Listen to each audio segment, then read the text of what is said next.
Selamat datang di Kampung Tudung Grujugan yang sebagai salah satu site-nya UNESCO Global Geopark Kebumen. Sebuah desa yang dikenal sebagai pusat seni anyaman bambu, tempat tradisi diwariskan, kreativitas tumbuh, dan para pengrajin menjaga budaya leluhur dengan sepenuh hati. Hari ini, mari kita ikuti perjalanan singkat untuk mengenal ceritanya.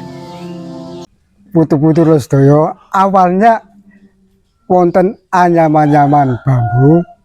Ceritane rumiyin ana begal. Begale nggawa pring. Njur tarung karo wong grujugan, begale kok ora wani. Anjur pringe tubuh penggalih go anyaman-anyaman antane anyaman tudung. Njur kukusan sapi turutipun. Malah keporo menular patang kecamatan, contoh misal Klirong, Sruweng, Adimulya, Puring. Menika istilahipun kenging nyambung tiyang boten duwe masalah anyaman-anyaman.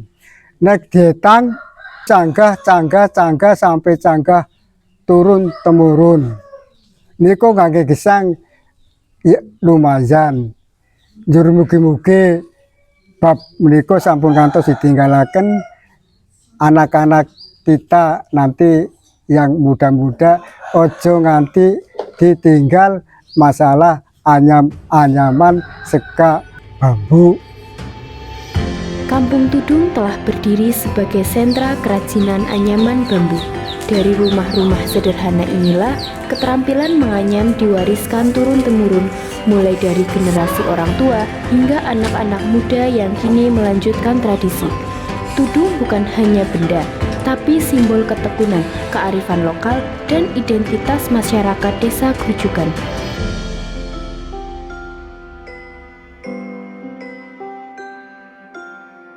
Ya, berperayaan ya. Iya.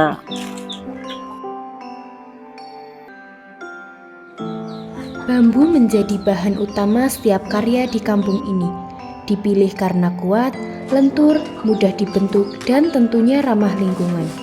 Setiap bilah bambu dipotong, dibersihkan, dan diraut dengan teliti sebelum akhirnya siap dianyam menjadi sebuah karya.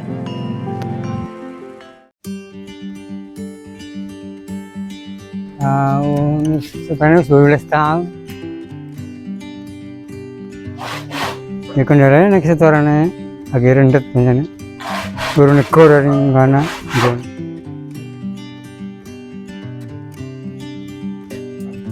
Terutama hasil beli gue nyukupi keluarganya. Nomor lorong gue sekolah bocah.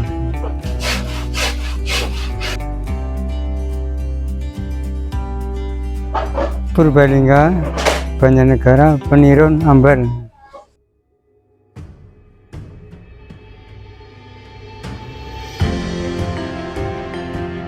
Yang sejarah dalam pemasaran dari kami pemerintah desa Grujugan di tahun-tahun 2008 sampai ke 2025 sekarang, yang pernah saya alami di perjalanan kurun waktu tersebut, alhamdulillah sangat-sangatlah ya dikatakan menyenangkan, walaupun kadang sedikit ada istilahnya mohon maaf, kadang mengalami secara pemasaran itu hanya pas ataupun pok dalam pemasarannya.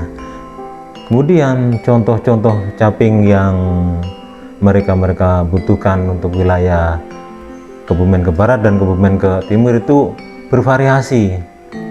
Contoh, kalau yang ke barat itu dari wilayah Grujugan ke barat, yang banyak itu jenis plepet ataupun spon yang berwarna, ada merah, kuning, biru, dan juga lainnya.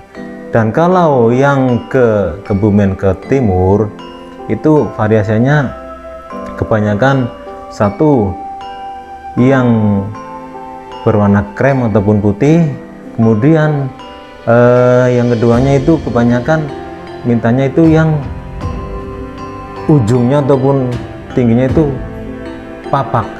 Proses pembuatan tudung dimulai dari meraut bambu menjadi helai-helai tipis. Setiap helai disusun mengikuti pola khas yang telah dipakai sejak dahulu. Dengan keahlian dan kesabaran, para pengrajin menganyam helai demi helai hingga tercipta tudung yang kokoh, rapi, dan memiliki nilai estetika tinggi.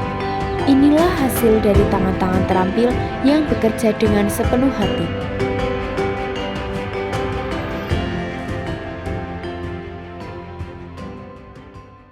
Bahan-bahannya ini namanya selenteng, ini namanya rangkep, jenenge rangkep ki babon untuk tengah-tengah. Niki lambar sing gondur dewek sing alus, yani gondur dewek. Bengku luar ini yang megar untuk bengku dalam, berpasangan. Jadi ini yang di atas, ini yang di bawah, biar kencang dan bagus hasil tudungnya. Kalau ini bengku yang belum jadi, ini belum jadi belum dihaluskan, jadi masih kasar. Kalau yang sudah ini jadi, ini yang agak halus. Untuk membuat tudung pertama-tama kita harus menyiapkan rangkep, kemudian dimasukkan patis,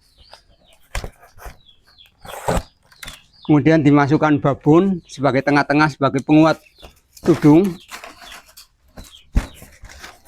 kemudian dikasih selenteng, ini namanya selenteng 2.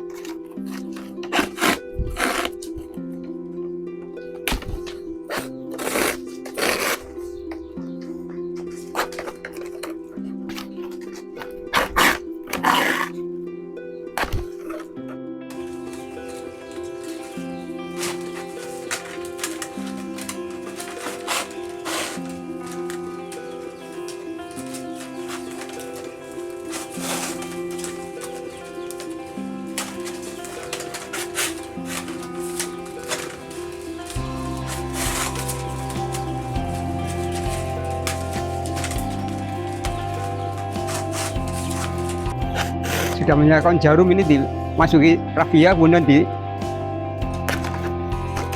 dimasukkan ke dalam rangkep untuk membuat selenteng.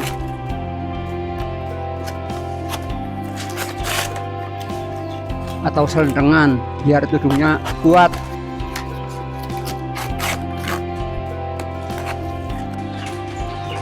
Yang satu juga iya, kemudian dipotong biar bisa berhubungan dengan yang pertama, potongannya berlawanan. Yang pertama potongannya di bawah, yang untuk menutup potongannya di atas, biar rapi. Nah, dimasukkan.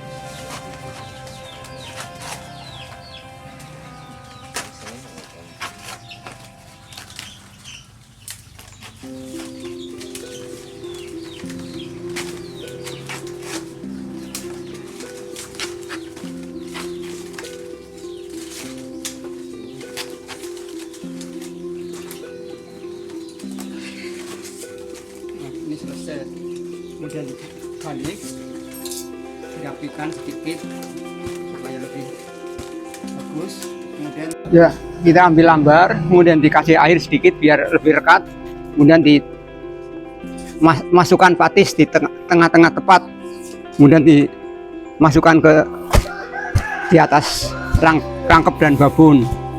Nah, sesudah itu kita mulai memasang tali. Talinya yang sudah diukur, jadi keliling sama.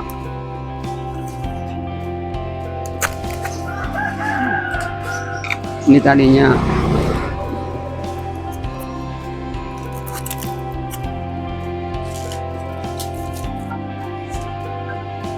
Talinya keliling, bisa 9 dan bisa 7 atau 8.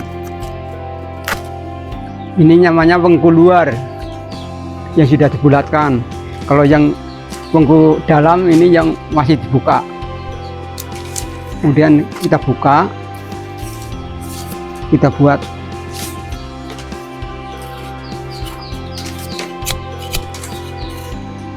potongan yang bisa sepasang dengan nanti ini sebagai pembuka dan nanti sebagai penutup biar tudungnya rapi.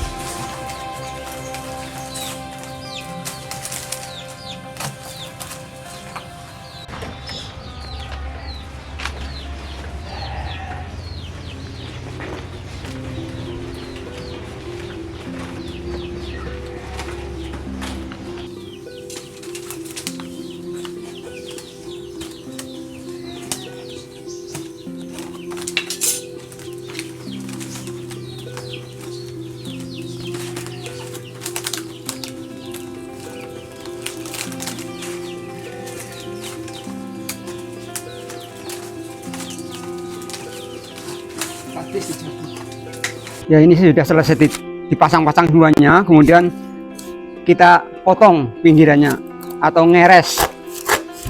Potong sama dengan mengeres. Ini pakai peso yang agak besar.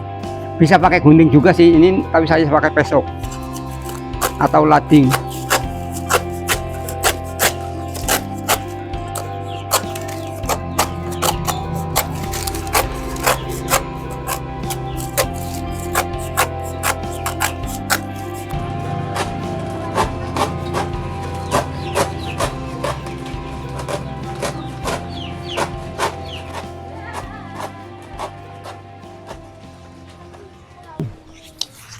Sudah dipotong, terus kami berusaha untuk memasang. Dan itu kita pasang untuk dijarum dengan benang atau lawe. Sedangkan yang dipakai itu jarumnya 3, yang paling besar ada, yang sedang ada, yang kecil ada. Semuanya dipakai. Terus lanjut, ini memasang karpet. Digesek-gesek biar lebih pas nanti dipasang.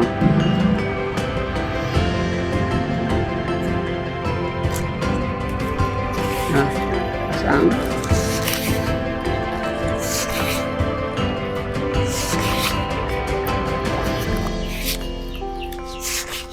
Ini langsung pas.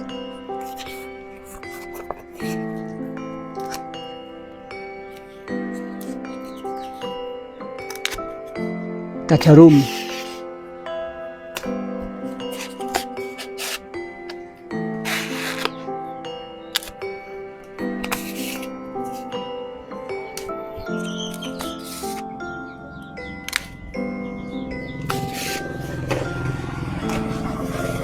Ya, ini tutup, mau saya pasang.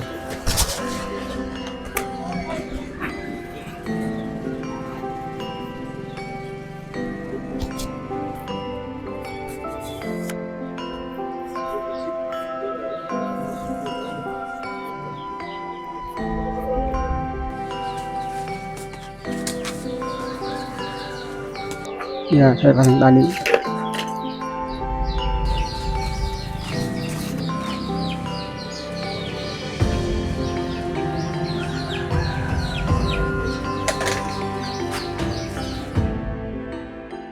Kreativitas pengrajin grujugan tidak hanya menghasilkan tudung, tetapi juga berbagai inovasi lain seperti tas bambu, keranjang snack, hiasan rumah, hingga produk modern yang memadukan fungsi dan seni. Semua karya dapat ditemukan di Galeri Kampung Tudung. Saya dari kelompok Sri Kandi Jaya ingin menyampaikan atau menceritakan awalnya kelompok Sri Kandi terbentuk pada tahun 2017 yang dibentuk oleh LSM atau oleh formasi. Waktu itu anggotanya terdiri dari 15 orang dan 5 pendamping. dalam pertemuan Sri Kandi itu, waktu itu adalah pertemuan selapanan. Kegiatan dalam pertemuan itu awalnya yaitu membuat besek, membuat bahan caping, terus membuat kipas. Berjalannya waktu, adanya kita dilatih oleh pemerintah desa dengan menggunakan dana desa, yaitu untuk membuat inovasi-inovasi baru seperti keranjang snack, terus tempat pensil, dompet, tempat buah, terus itu anyaman matahari. Nah, di situ berkembang di situ. Awalnya juga masih menggunakan alat manual atau tradisional, yaitu seperti mencatut kayak seperti ini, mencatut pakai manual yaitu pakai peso atau lading. Nah, berjalannya waktu ke sini kita ada juga pengembangan teknologi tepat guna. Jadi teknologi tepat guna di sini Sri Kandi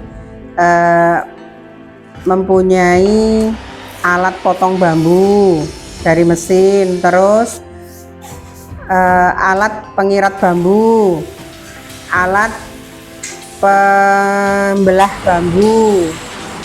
Nah, di situ. Terus Sri Kandi juga mendapatkan dana hibah, yaitu yang berbentuk TTG, itu teknologi tepat guna, yaitu mesin irat, mesin pemotong, mesin pembelah bambu. Jadi untuk produktivitas atau produksi kerajinan kami ada kemajuan. Melalui kegiatan eduwisata ini, kita dapat belajar langsung bagaimana kerajinan bambu dibuat. Mulai dari mengenali bilah bambu, mencoba teknik dasar anyaman, hingga menciptakan karya sederhana. Jangan khawatir, pemandu wisata kami akan menemani pengunjung selama proses berlangsung. Terima kasih telah berkunjung ke Kampung Tudung Grujugan. Semoga pengalaman hari ini menambah wawasan, menginspirasi, dan menumbuhkan kecintaan kita pada budaya lokal. Selamat belajar dan selamat menikmati kegiatan eduwisata. Demikian persembahan dari kami. Jangan lupa untuk berkunjung ke Eduwisata Kampung Tudung Desa Grujugan. Jalan-jalan ketemu panda, pandanya senyum manis sekali. Ke Kampung Tudung yuk kita berdua, biar cinta kita adem kayak angin pagi.